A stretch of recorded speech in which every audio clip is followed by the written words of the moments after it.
কবিতা কেনেকৈ লিখে বাৰু গান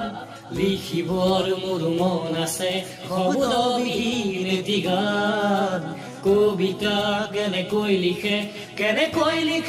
বাৰু গান যি ভাষা চকুৱে কৰে অৰ্থ বিচাৰি পোৱা টান ধন নালাগে সোণ নালাগে লাগে মাথো এটি সঁহাৰি জোন নালাগে তৰা নালাগে লাগে মাথো এটি হাঁহি সাধাৰণ মোৰ জীৱনত অসাধাৰণ সুখবাৰী কাগজৰ কবিতাবোৰে কিদৰেনো মন পৰে কিদৰে আখৰে মন ভৰে কাগজৰ কবিতাবোৰে কিদৰেনো মন পৰে কিদৰে আখৰে